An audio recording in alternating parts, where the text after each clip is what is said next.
இந்த பயல என்ன இன்னும் ஆளை காணும்? குதிரவால்காரியை கொண்டு வீட்டில் விட்டுட்டு வாரேன்ட்டு தானே போனா, இன்னும் காணும். எங்க போய் தொலைஞ்சானோ? இந்த குப்பை பிள்ளைக்கு ஒரு ஃபோன் அடிச்சு வர சொல்ல வேண்டியதுதான். வேற என்ன செய்ய? எந்த ஊர்ல பொண்ணு பார்க்க கூப்பிட்டாலும் இந்த பையன் வந்து தொலைய மாட்டேக்கான். இவனோட வெறும் ரோதனையா இருக்கு. சரி, அந்த குப்பை பிள்ளைகிட்டே பேசி கீசி ஏதாவது ஒன்று சொல்லி ஏமாத்தி கல்யாணத்தை முடிச்சு விட வேண்டியதுதான். இந்த வந்துட்டான்ல ரோமியோ. ஏம்மா, இன்னைக்கு எதுக்குமா இப்படி பண்ண? என்னல, எதுக்கு வரும்போதே நல்ல பாம்பு மாதிரி சீறிக்கிட்டு வர? ஏம்மா, வீட்டுக்கு வரப்போற மருமகன்னு கொஞ்சம் கூட நினைச்சு பார்க்காம ரோட்ல போட்டு சிம்ரன் அடிச்சுக்கிட்டு இருக்க. என்னம்மா நினைச்சுக்கிட்டு இருக்க உன் மனசுல? ஏல, யாருக்கு யார் மருமவ? சொல்ல வந்துட்டான். அந்த குதிரவால்காரி எனக்கு மருமவளோ? அவளாம் கனவுல கூட என் மருமவள மாற முடியாது. எனக்கு மருமவனா அது குப்பை மட்டும்தான். ஏம்மா, கொஞ்சம் கூட மனசாட்சி இல்லாம அதுக்குன்னு அவளை ரோட்ல போட்டு இப்படியாமா அடிப்ப? என்னமோ நான் மட்டும்தான் அவளை அடிச்ச மாதிரி பேசுத. அவ என்னை அடிக்கலையோ? கண்ணு என்ன புடதிலே வச்சிருந்த? அவ என்னை அடிக்கும் போது பாத்துக்கிட்டு தானே இருந்த. அவ பாட்டுக்கு வண்டியில சும்மா தானே உட்காந்துருந்தா. நீ தானே முதல்ல ஆரம்பிச்ச. நீ தான் அவளை ஃபர்ஸ்ட் அடிச்ச. அப்படித்தால அடிப்ப? அவ அடிச்சது மட்டும் நியாயமோ? சொல்ல வந்துட்டான். ஆமா, நிச்சயதார்த்தம் முடிஞ்சிட்டு கல்யாணத்துக்கு ஏற்பாடு பண்ணி கல்யாணத்தை முடிச்சு விடுவேன்னு பார்த்தா நீ ஊர் ஊரா பொண்ணு பார்த்துக்கிட்டு அலையுத. பிறகு அவளுக்கு கோவம் வரதானே செய்யும். இப்பமே அவ என்னை அடிக்கா, நீ வேடிக்கை பார்த்துக்கிட்டு இருக்க. நாளை பின்ன கல்யாணம் முடிச்சு வச்சுட்டா அவ என்னை அடிப்பா, கொள்ளுவா, அனாதாசிரமத்துல கொண்டு சேர்த்து விடுவா. நீ அதையும் பார்த்துக்கிட்டு சும்மா தானே இருப்ப. ஏம்மா, நீ சிம்ரனை தப்பா புரிஞ்சுக்கிட்டு இருக்கம்மா. அவ எவ்வளவு நல்ல பிள்ளை தெரியுமா? அதுவும் இல்லாம அவ பெரிய பணக்காரி. பம்பாயில பாதி வீடும் சொத்தும் அவங்க சொத்து தான். கப்பல் இருக்கு, ஏரோப்ளேன் இருக்கு. அவ பெரிய கோடீஸ்வரி. அவ இந்த ஊர்ல வந்து இருக்கிறதே பெரிய விஷயம். நீ என்னடானா அவளை ரோட்ல போட்டு அடிச்சுக்கிட்டு இருக்க. இந்த விஷயம் மட்டும் அவங்க அம்மாவுக்கு தெரிஞ்சதுன்னா சும்மா விட மாட்டாங்க தெரியுமா?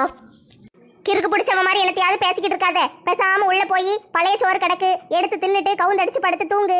நான் குப்பைக்கு போன் அடிச்சு நாளைக்கு வர சொல்லணும். அவட்ட கொஞ்சம் பேச வேண்டியிருக்கு. ஏம்மா, சாயந்தரம் 6 மணி ஆகுது, இருட்ட போகுது. நீ என்ன பழைய சோறை திங்க சொல்லுத? பழைய சோறை காலையில திங்க. இப்ப இட்லி ஏதாவது இருந்தா கொடு. இட்லி சுட மாவு எங்கள இருக்கு? மாவு தானே வேணும். நான் போய் கடையில போய் ஒரு பாக்கெட் வாங்கிட்டு வரேன். இட்லியை வச்சு கொடு. கடையில வாங்குற மாவுலாம் நல்லா இருக்காதுல. வீட்டுல நம்ம நல்ல அரிசி உளுந்தெல்லாம் ஊற வச்சு அரைச்சாதான் நல்லா இருக்கும். ஏம்மா, அப்பனா வீட்டுல அரைச்சு வைக்க வேண்டியதானம்மா? அதை போட்டு எவ அரைச்சிட்டு கிடப்பா? அட பைத்தியமே, கடையிலயும் மாவு வாங்க மாட்டேன், வீட்லயும் அரைக்க மாட்டேன். அப்ப நான் எப்படித்தான் இட்லி திங்க? இட்லி தானே வேணும் உனக்கு. தீபாவளி வரப்போதில்ல, தீபாவளிக்கு இட்லியை வச்சு தாரேன். என்னது, தீபாவளிக்கு இட்லி திங்கணுமா? அது வரைக்கும் நான் இட்லி திங்க கூடாதா? தீபாவளிக்காக காத்து கிடக்கணுமா? ஆமா, எங்க அப்பா அம்மா மட்டும் என்ன எங்களுக்கு தினம் இட்லியே தந்தாங்க. தீபாவளிக்கு ஒரு தடவை, பொங்கலுக்கு ஒரு தடவை, பிறகு ஆடி மாசம் ஒரு நாளைக்கு செஞ்சு தருவாங்க. அவ்வளவுதான். மத்த நாள்ல தினம் சோறும் பழைய கஞ்சியும் தான் தருவாங்க.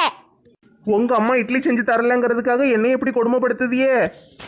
பேசாம யார்கிட்டையாவது கடனை வாங்கி ஒரு ஹோட்டல் வச்சு விட்டா என்ன? இந்த அம்மா தொல்லையில இருந்து தப்பிச்சு பேசாம நம்ம தினம் ஹோட்டல்ல சாப்பிட்டுக்கிடலாம். ஏல என்ன அங்கிட்ட அம்மா திரும்பி புலம்பிக்கிட்டு இருக்க? ஒன்னும் இல்ல தாயே, பழைய கஞ்ச போய் குடிக்கேன்னு சொன்னேன். அப்படி வா வலிக்கு. அங்க கஞ்சி ஒரு சட்டியில இருக்கும், எடுத்து குடி. கூட்டுக்கு வேணா பச்சை மிளகா இருக்கு, எடுத்து கடிச்சுக்கோ. எல்லாம் என் தலையெழுத்து. இன்னும் சிம்ரனை கல்யாணம் பண்ணி கூட்டிட்டு வந்த பிறகு அவளை என்ன பாடுபடுத்த போறாங்களோ தெரியல. இட்லி வேணுமாமல? இட்லி இந்த காலத்து பிள்ளைல பூரா இட்லி தோசை என்னமோ ரொட்டி மாதிரி சுட்டுக்கிட்டு திம்பானுங்களே, அது இதுன்னு கேட்டுட்டு கிடக்குதுங்க.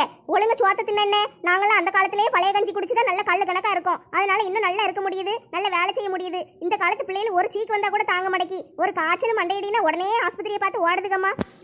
நம்மளாம் அந்த காலத்துல எந்த ஆஸ்பத்திரிக்கு போனோம்? ஒரு நோய் வந்ததும் கிடையாது, ஒரு மண்டையடி தலைவலின்னு படுத்ததும் கிடையாது. சரி, இந்த பையன்கிட்ட பேசிக்கிட்டு குப்பைக்கு போன் அடிக்க மறந்துட்டேன். முதல்ல அவளுக்கு ஒரு போன் அடிச்சு வர சொல்லுவோம். கொஞ்சம் கோவத்துல தான் இருப்பா. கெஞ்சி கூத்தாடி வர சொல்ல வேண்டியதுதான். என்ன செய்ய, நம்மளுக்கு வேலை நடக்கணும்ல. ராமு வீட்டுக்கு ஃப்ரிட்ஜ் வாங்க போறோம்னு சொல்லிட்டு எல்லாரும் போனீங்க, வாங்குனீங்களா இல்லையா? ஆமாங்க, ஃப்ரிட்ஜ் வாங்கியாச்சு. ஃப்ரிட்ஜ் விலை எவ்வளவு தெரியுமா? 2 லட்சம் ரூபா.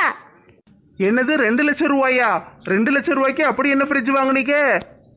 ஏங்க, அதை பார்த்தா ஃப்ரிட்ஜ் மாதிரி இல்லைங்க, எத்தா தாண்டிக்கு இருக்கு தெரியுமா? பீரோ மாதிரி இருக்கு. கதவு இந்த பக்கமும் திறக்கலாம், அந்த பக்கமும் திறக்கலாம். உள்ளுக்கு பாத்தீங்கன்னா நல்ல பெருசா இருக்கு. காய்கறி வைக்க, பழம் வைக்க, ஐஸ் கட்டி வைக்க தனித்தனியா இருக்கு. கதவுலயே ஒரு பைப்பு கொடுத்துருக்காங்க.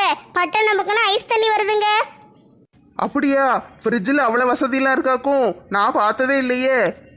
ஆமாங்க, நிறைய வசதி இருக்கு. அவங்களுக்கு என்ன துட்டு இருக்கு, வாங்குதாக. நம்மளாம் நினைச்சா கூட வாங்க முடியுமா? துட்டு யார்கிட்ட இருக்கு? பாவம் அந்த மனுஷன் ஆபீஸ்ல லோனுக்குன்னு போட்டு எப்படியாட்டு வீட்டை கட்டிடணும்னு பெரிய வீடை கட்டி போட்டாரு. அந்த பிள்ளைய வச்சு நல்ல சந்தோஷமா வச்சுக்கிடணும்னு சொல்லிட்டு. ஆனா இப்போ லோன் கட்டவே லொங்கடிச்சிட்டு கிடக்காரு. மாசம் மாசம் வர்ற சம்பளத்தை பூரா லோனை கட்டியிருந்தாரு. ஏதோ கொஞ்சம் நெஞ்ச வர்ற துட்டை வச்சு சாப்பிட்டுட்டு கிடக்காங்க. ஆனா அதெல்லாம் அந்த பிள்ளைக்கு தெரியாது, அவங்க அப்பாவுக்கும் அம்மாவுக்கும் தெரியாது. அப்பா அம்மாவா சித்தி சித்தப்பாவா அவங்களுக்கும் தெரியாது. அந்த பையன்தான் பாவம் கஷ்டப்பட்டுட்டு கிடக்காரு. அப்படியாங்க? ராமு தம்பி கஷ்டப்படுதாராக்கும். நாங்க என்னமோ பெரிய வீடு வச்சிருக்காரு, நல்ல வசதியா இருப்பாருன்னு நினைச்சோம். யாரையுமே வெளி தோற்றத்தை வச்சு எடை போடக்கூடாது மாலா. அவங்க வீட்டில் என்ன கஷ்டம் இருக்கோ நம்மளுக்கு எப்படி தெரியும்? அந்த பையன் பாவம், அவன் பொண்டாட்டி வேற அது வேணும் இது வேணும்னு கேட்டு உயிரை வாங்குதா.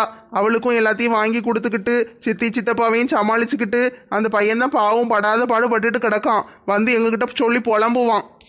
ஆமா, இதெல்லாம் உங்களுக்கு எப்படி தெரியும்? உங்ககிட்ட வந்து எப்போ புலம்புனாரு? ராத்திரி டீ கடைக்கு போவோம்ல, அங்கே எல்லாரும் வருவாங்க. ஆளாளுக்கு அவங்க குடும்ப பிரச்சனையை பற்றி சொல்லிக்கிட்டு இருப்பாங்க. நாங்களாம் எங்களால் முடிஞ்ச தீர்வை சொல்லுவோம். அவங்களும் எங்களுக்கு ஏதாவது பிரச்சனைனா அவங்களும் சொல்லுவாங்க. இப்படி பேசிட்டு வருவோம். வேற என்னத்தை போட்டு பேச? ஒருத்தருக்கு ஒருத்தர் இப்படி உதவி செஞ்சாதான் உண்டு. பொண்டாட்டி ஒழுங்கா இருந்தானா வீடு நல்லா இருக்கும். அந்த பிள்ளை கல்யாணம் ஆயிட்டு இருந்தா பேரு இன்னும் கொஞ்சம் கூட பொறுப்பு இல்லாம ஊரை சுத்திக்கிட்டு சின்ன பிள்ளை மாதிரி அலையுது. அது அவங்ககிட்ட சம்பளத்தை கையில வாங்கி வச்சுக்கிட்டு வீட்டுல சமையல் எல்லாம் பண்ணிக்கிட்டு நல்ல பொறுப்பா குடும்பத்தை பார்த்துக்கிட்டு இருந்துச்சுன்னா குடும்பம் நல்லா இருக்கும். ஆமத்த, நீங்க சொல்றதும் சரிதான். அந்த பிள்ளைக்கு ஏதாவது ஒண்ணு சொல்லிக்கிள்ளி அவளை சமைக்க வைக்கணும். வீட்டுல சமைக்க ஆரம்பிச்சிட்டான்னா கொஞ்சம் செலவு குறையும். பாத்தீங்களா, கடையில வாங்கி எல்லாம் திங்க வேண்டாம்ல. அவ மாமியாக்காரி இருக்கல்ல, அவ வீட்டுல நல்ல எல்லா வேலையும் செஞ்சு கொடுக்கத்தான் செய்யுதா. நல்ல வீட்டுல பொறுப்பா பாத்துக்கிடுதா, சோறெல்லாம் பொங்கி வச்சிருதா. இவ தான் எடுத்து போய் பிரியாணி வாங்கிட்டு வா, புரோட்டா வாங்கிட்டு வான்னு அலையுதா. அதனால அந்த பையன் வேற வழி இல்லாம பொண்டாட்டி கேட்காலேன்னு வாங்கி கொடுத்துருதான். அவங்க அப்பா வீட்டுல இருக்கும்போது அவருக்கு விவசாயம்னா நல்ல பிசினஸ், நல்ல துட்டு வந்துகிட்டே இருக்கும். அதனால அவர் எல்லாம் வாங்கி கொடுத்தாரு. ஒத்த பிள்ளைய வச்சிருக்காரு, வாங்கி கொடுப்பாரு. இந்த பையனுக்கு மாச சம்பளம் தானே, மாச சம்பளத்தை வாங்கி என்னத்தை செய்ய? வர்ற காசை தானே வச்சு சேமிக்கணும், செலவழிக்கணும். இவ அளவுக்கு மீறி செலவு பண்ணிக்கிட்டு போனான்னா அந்த பையன் என்ன செய்வான்? தலையில துண்டை போட்டுக்கிட்டு தான் போகணும். எத்தே, நெட்டச்சிக்கு இந்த விஷயம் தெரியாது. ராமு கஷ்டப்பட்டுக்கிட்டு இருக்காருன்னு அவளுக்கு தெரியாது தே. தெரிஞ்சதுன்னா தாங்க மாட்டா. அவர் மேல உயிரே வச்சிருக்கா. அதனால அவட்ட சொன்னா நல்ல பொறுப்பா நடந்துக்கிடுவாத்தே. நான் போய் எப்படியாவது சொல்லி அவளுக்கு புரிய வைக்கேன். அவ இன்னும் அவங்க அப்பா வீட்டுல இருந்த மாதிரியே சின்ன பிள்ளை மாதிரி அலைஞ்சிக்கிட்டு இருக்கா. ராமு நல்ல செல்லமா பாத்துக்கிட்டுதாருல, அதனால. ஆனா அந்த மனுஷன் கஷ்டப்படுதாருன்னு தெரிஞ்சதுன்னு வச்சுக்கோங்களேன், வீட்டுல எல்லா வேலையும் இழுத்து போட்டு செய்வா. ரொம்ப பொறுப்பா மாறிடுவா. என்னமோம்மா, எல்லாம் சரியாயி எல்லாரும் நல்ல குழந்தை குட்டிக்கேன்னு சந்தோஷமா இருந்தா சரிதான். ஹோட்டல்ல சாப்பிடுதானே நெட்டச்சியை எல்லாரும் திட்டுதீங்க. ஆனா நம்மளும் இப்போ ஹோட்டல்ல வாங்கி தானே புரோட்டா தின்னுக்கிட்டு இருக்கோம். ஏட்டி சிம்ரனு, நம்ம எல்லாரும் கடைக்கு போயிட்டோம்ல, ஃப்ரிட்ஜ் வாங்க போயிட்டு இப்போ தானே வந்தோம். மணி 10 ஆக போகுது. இதுக்கு மேலே இங்கே வந்து என்னத்தை சோத்தை போட்டு பொங்கிட்டு கிடக்க. அதனால தான் என் மவன்ட்ட ஏதாவது சாப்பிட வாங்கி வையினேன். அவன் புரோட்டா வாங்கி வச்சிருக்கான், அதனால சாப்பிட்டுக்கிட்டு இருக்கோம். ஏம்மா, நான் இட்லி வாங்க தான் போனேன். அந்த கடையில் இட்லி காலி ஆயிட்டு புரோட்டா தான் இருக்குன்னா, சரி பக்கத்தில் எதுவும் கடை இல்லை, அதனால என்ன செய்யன்னு இதை வாங்கிட்டு வந்தேம்மா. நல்ல வேலை, அந்த கடையில் இட்லி காலி ஆயிட்டு. அதனால தான் நம்மளுக்கு புரோட்டா கிடைச்சிருக்கு. இல்லைன்னா இட்லியையும் சாம்பாரையும் வாங்கிட்டு வந்து கொடுத்துருப்பாரு இந்த மனுஷன். எல்லா கனவும் எப்படி இருக்கீங்க? Mummy, what surprise! என்ன சாணியா, திடீர்னு வந்திருக்க? நல்லா இருக்கேட்டி? எனக்கு என்ன ஆண்டிக்கண்ணா, நான் நல்லா இருக்கேன். நீங்க எல்லாரும் நல்லா இருக்கீங்களா? நாங்கள் எல்லாரும் நல்லா இருக்கோம் சாணியாக்கா. வாங்க உட்காருங்க, புரோட்டா சாப்பிடுங்க. என்ன கண்ணா, இன்னைக்கு கடை சாப்பாடா? ஆமா சாணியக்கா, எல்லாரும் சேர்ந்து கொஞ்சம் வெளியே போயிருந்தோம். நெடுவாளி வீட்டில் ஃப்ரிட்ஜ் ரிப்பேர் ஆயிட்டுன்னு புது ஃப்ரிட்ஜ் வாங்க போனோம். அதான் வர கொஞ்சம் நேரம் ஆயிட்டு. அதான் இன்னைக்கு கடையில் வாங்கி சாப்பிட்டுக்கிட்டு இருக்கோம். ஐ ஜாலி, ஹோட்டல் சாப்பாடு சூப்பரா இருக்கும். அப்ப எனக்கும் வைங்க. எப்பா, ஹோட்டல் சாப்பாடுன்னா எல்லாம் பேயா பறக்கத்தான் செய்யுதுங்க. அப்பா இன்னைக்கு வெளியூருக்கு போறாரு. அதனால இன்னைக்கு நம்ம ஜாலியா பெட்ல படுத்துக்கிடலாம். இல்லன்னா நம்மள மட்டும் கீழே படுக்க போட்டுருவாங்க. மஞ்சு, அப்பா கிளம்பிட்டாரா? அப்பா கிளம்பிட்டாரு ரேகா. அப்படியே தாத்தாவும் சேர்ந்து கிளம்பிட்டாரு. தாத்தாவும் கிளம்பிட்டாரா? தாத்தா எங்க போறாரு? தாத்தா டெல்லில வேலை பார்த்தாருல, அங்க பழைய ஆபீஸ்ல வேலை பார்த்த எல்லாரும் சேர்ந்து ஒண்ணா மீட் பண்ணுவாங்களாம். ஒரு ஃபங்க்ஷன் வச்சிருக்காங்களாம். அதனால போயிட்டாரு. வர ஒரு வாரம் ஆகுமா? அப்படியே மஞ்சு, ரொம்ப சந்தோஷம். ரேகா,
இல்லம்மா, தினம் எங்களை படுக்க விட மாட்டல்ல.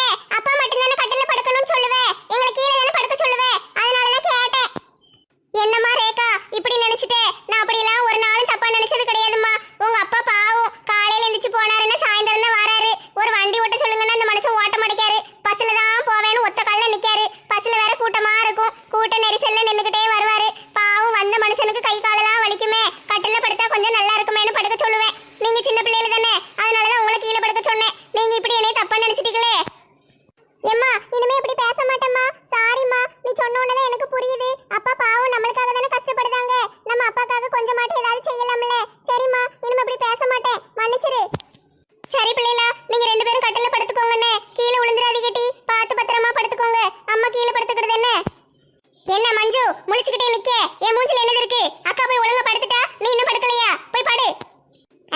ஒரு கத்துனாதான் இவளுகிட்டலாம் வேலை நடக்கும். சரி, 2 பேரும் தூங்கிட்டாளுங்க. நம்மளுக்கும் கை காலெல்லாம் அசதியா இருக்கு. செத்த குறுக்க சாய்ப்போம். யூடியூப்ல ஏதாவது வீடியோ பார்ப்போம். அப்படியே பார்த்துக்கிட்டே இருந்தோம்னா நல்ல தூக்கம் வந்துடும். எம்மா, கொஞ்ச நேரம் போன் எடுத்து வீடியோ பார்ப்போம் நினைச்சது தப்பாம்மா. அங்க கொலை இங்க கொல்ல. எப்பா, ஒரே ஹோட்டல்ல பூரா கலப்படம். இப்ப எதை எடுத்தாலும் கலப்படம் கலப்படம். அந்த ஹோட்டல்ல இது பண்ணிட்டாங்க, இந்த ஹோட்டல்ல இப்படி போட்டாங்கன்னு ஒரே நியூஸா தான் இருக்குப்பா. ஹோட்டல்ல போய் சாப்பிடவே பயமால இருக்கு. ஒரே கெட்டு போன கறி, கெட்டு போன மீன், எல்லாத்தையும் அடைச்சு வச்சிருக்கிறது பார்த்தாலே பயமால இருக்கு. நம்ம எவ்வளவுதான் பார்த்து செஞ்சு கொடுத்தாலும் இந்த பிள்ளைகள் ஹோட்டல் சாப்பாடு தான் வேணுங்காளுங்க. அதான் அவளுக்கு பிடிக்கி. பிள்ளைகள் ஆசைப்படுதாளுங்கிறதுக்காக நம்ம அவங்க உயிரோட விளையாட முடியுமா? அவளுக்கு ஹோட்டல் சாப்பாடு வேணும்னு கேட்கத்தான் செய்வாளுங்க. அதுக்கு என்ன செய்ய முடியும்? 4 கத்தி 2 குதி குதிச்சோம்னா சரியா போயிரும். இவளுக்கு கொஞ்ச நேரம் கத்திட்டு கிடப்பாளுங்க. பிறகு சரின்ட்டு பேசாம கிடக்கிறத திம்பாளுங்க. நான் தான் நல்ல விதவிதமா செஞ்சு கொடுக்கத்தானே செய்தேன். பிறகு எதுக்கு ஹோட்டல் சாப்பாடு? இன்னும் ஹோட்டலும் கிடையாது, ஒண்ணும் கிடையாது.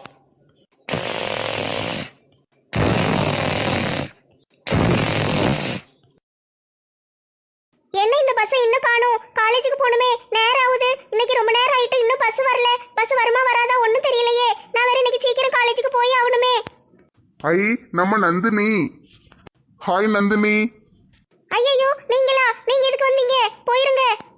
நான் ரோட்ல இந்த வழியா போய்கிட்டு இருக்கேன். உனக்கு என்ன? நான் வந்தோடனே ஓடுன்னு வரட்டுது. யாராவது பார்த்தா தப்பா நினைச்சுக்கிடுவாங்க. அதனாலதான் போக சொல்றேன். தயவு செஞ்சு போயிருங்க. சரி, நீ எதுக்கு இங்க உட்காந்துக்கிட்டு இருக்க? இன்னும் பஸ் வரலையா? ஆமா, பஸ் வரல. என்னாச்சுன்னு தெரியல. காலேஜுக்கு வேற நேரம் ஆகுது. காலேஜுக்கு நேரம் ஆகுதா? அப்ப நான் வா, நான் வேணா வண்டியில போய் விட்டுருதேன். ஐயோ, வேண்டாம் வேண்டாம். யாராவது பார்த்தாங்கன்னா தப்பா நினைச்சுக்கிடுவாங்க. தயவு செஞ்சு போயிருங்க. நான் பஸ் வந்தோடனே போறேன். இன்னைக்கு பஸ் எல்லாம் ஸ்ட்ரைக்கா, ஓடாது. நீ இப்படியே உட்காந்துக்கிட்டே இருக்க வேண்டியதுதான். அட கடவுளே, பஸ் ஓடாதா? நான் எப்படி காலேஜுக்கு போக? அதான் வண்டியில வா விட்டுருதேன்னு சொன்னேன். வா விடுதேன். யாரும் எதுவும் நினைச்சுக்கிட மாட்டாங்க. ஒரு அவசரத்துக்கு தானே உதவி செய்தேன். வேண்டாம் வேண்டாம், எனக்கு பயமா இருக்கு. யாரோ தெரியாதவங்க கிட்ட லிஃப்ட் கேட்டு போனேன்னு நினைச்சுக்கோ. வந்து உட்காரு, பயப்படாத. இல்ல, பஸ் வந்துரும். நான் வெயிட் பண்றேன். ஏன் லூசு, இப்ப தானே சொன்னேன் பஸ் ஸ்ட்ரைக்கு ஓடாதுன்னு. பிறகு எப்படி உனக்கு மட்டும் தனியா ஸ்பெஷல் பஸ் வருமோ? இல்ல, கொஞ்ச நேரம் வெயிட் பண்ணி பார்க்கனே. சரி, நான் போறேன். நீ உட்காந்துக்கிட்டே இரு. சரி சரி, நான் வாரேன். கொண்டு போய் விட்டுருங்க. அப்படி வா, வலிக்கு வந்து வண்டியில் உட்காரு. உட்காந்துட்டியா? போகுமா? உட்காந்துட்டேன், போலாம். நீ இப்போ உட்காந்துருக்கிற இடத்துக்கு ஒரு பிரேக் போட்டா போதும். அந்த பக்கமா பின்னாடி திரும்பி மல்லாக்க உழுவ. வண்டியில சீட் இப்படி உயரமா இருந்தா எங்க போய் உட்கார? ஏமா, பின்னால சீட்ல எவ்வளவு இடம் இருக்கு. கீழே உளுந்து தொலைச்சிடாதம்மா. உங்க அம்மாக்கு பதில் சொல்ல முடியாது. ஒழுங்கா உட்காரு. நான் ஒன்னும் செய்ய மாட்டேன். பேக்க வேணா நடுவில் வச்சுக்கோ. சரி, உட்காந்துட்டேன், போலாம்.